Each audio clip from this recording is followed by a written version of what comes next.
thought Taysom did enough to win the game. You know, he wasn't asked to do too much. There you go. It certainly wasn't. He certainly didn't need to go out and try to pass for 250 yards or 300 yards. He did what was asked of him to do. And look, it wasn't pretty. No style points.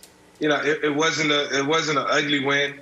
You know, it wasn't a pretty loss. You know, I'll just say that. It was a win. They got out of the stadium with a win.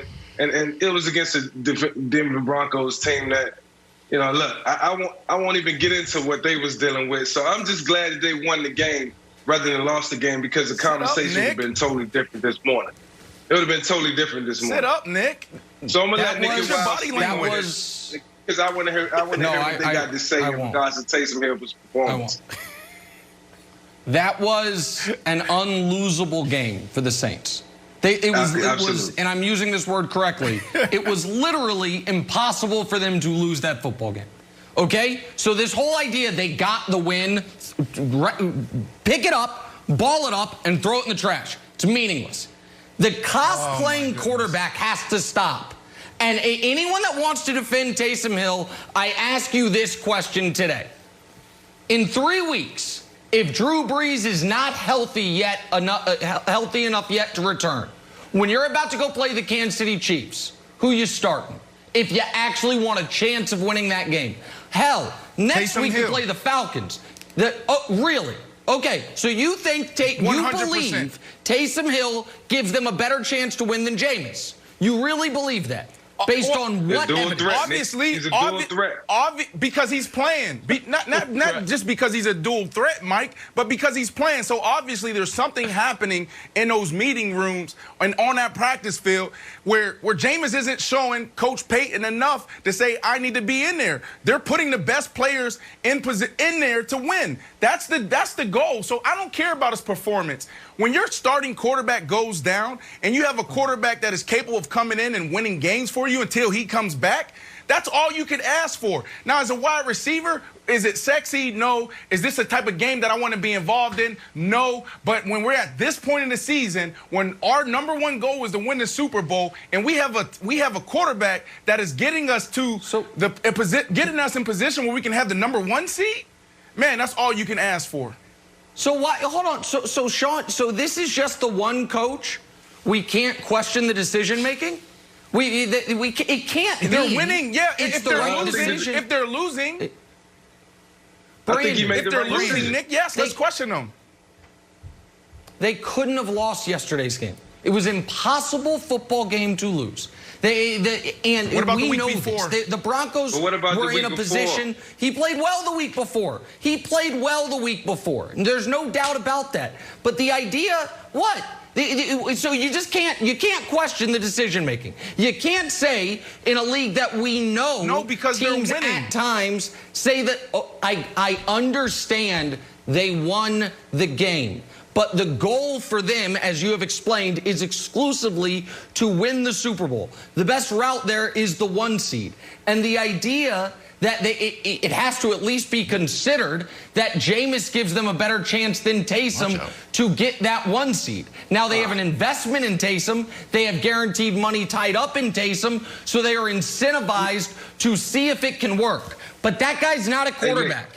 And nothing you saw yesterday makes him look like a quarterback.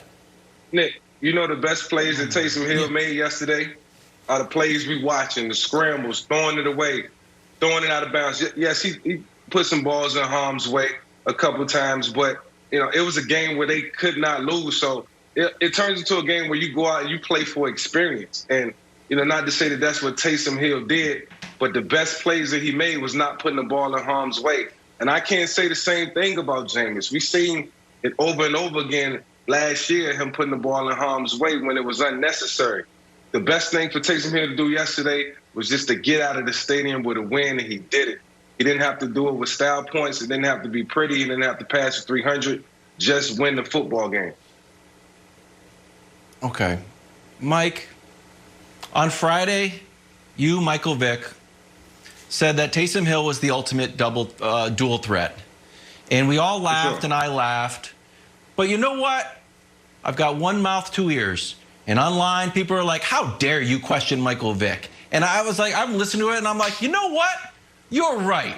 If Michael Vick is calling someone the ultimate dual threat, I'm going to listen. So then next thing you know, while we're putting up Christmas decorations, neighbors are walking around and say, hey, you're going to watch a game, you better watch the ultimate dual threat. You got to watch Ultimate Dual Threat. Taysom Hill, he's the ultimate dual threat. I'm on board now.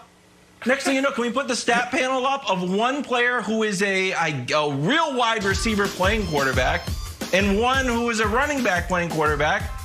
Mike, this ain't it, as Nick would like to say. I would like to see if it's an unlosable game and you're up big, why don't you just, if I'm Sean Payton, why don't I say, you know what? Let's throw the ball a little bit because we got the Falcons coming up and they have Matt Ryan. They don't have a wide receiver playing quarterback. Why don't we just open up the playbook a hair, open up a crack and see what this offense can really do? You know, you can only do what you prepared for. And you know, the Denver Broncos defense is not the same as the Atlanta Falcons defense. Different looks.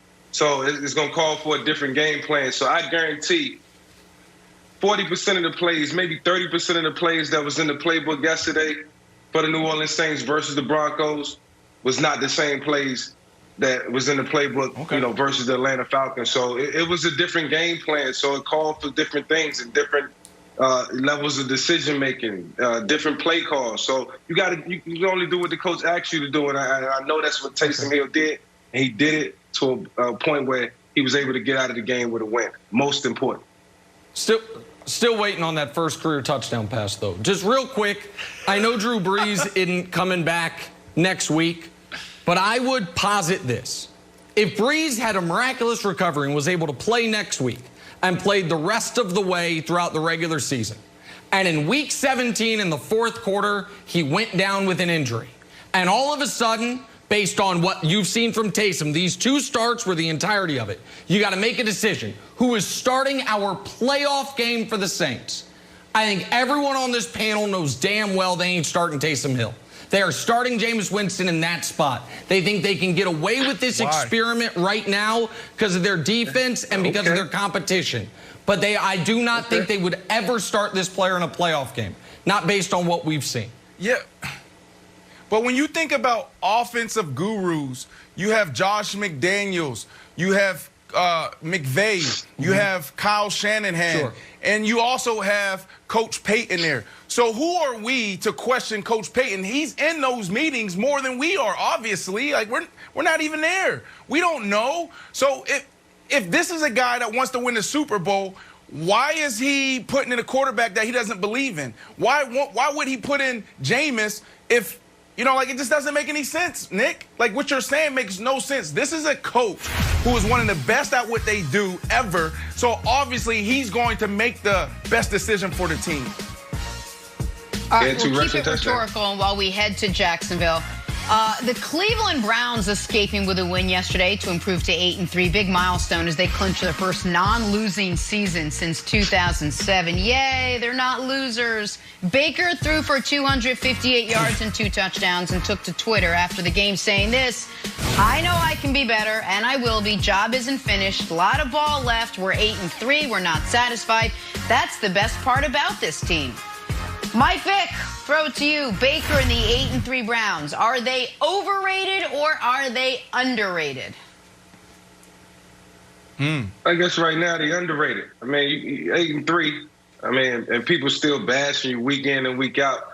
I guess it don't matter after a while. I mean, I like what Baker's doing. I like that he's game managing. He's not, you know, putting up astronomical stats. He's doing what he's been actually doing on offense. He has a running game to complement him. So I would lean on that any day.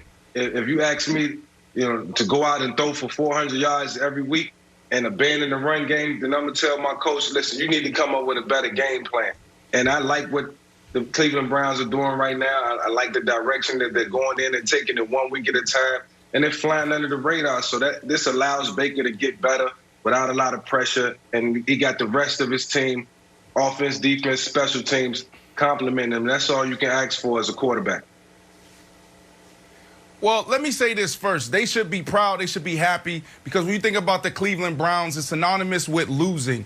I've been in organizations before the Miami Dolphins where we're trying to turn the corner and try to figure out a way to get this terrible energy away from our building, away from the fans. So for them to be in a position where they're sitting 8-3, job well done. But to answer your question, I would say that they're overrated. Like, let's think about this. Where's your signature win? We can go through it. They lost to Baltimore. They beat Cleveland. They beat Washington. They beat Dallas, Indy. Maybe it's Indy. They lost to Pittsburgh, beat Cincy, lost to Las Vegas, the Raiders. They beat the Houston Texans. They beat the Eagles. They beat the Jaguars. Like, where's their signature win? What evidence do we have that says this is a really good team? They play against the teams they're supposed to beat, they win. The teams that they should lose to, they lose to. If they beat the Pittsburgh Steelers, the Baltimore Ravens, the Titans, now we have now it's a real conversation for me. Right now,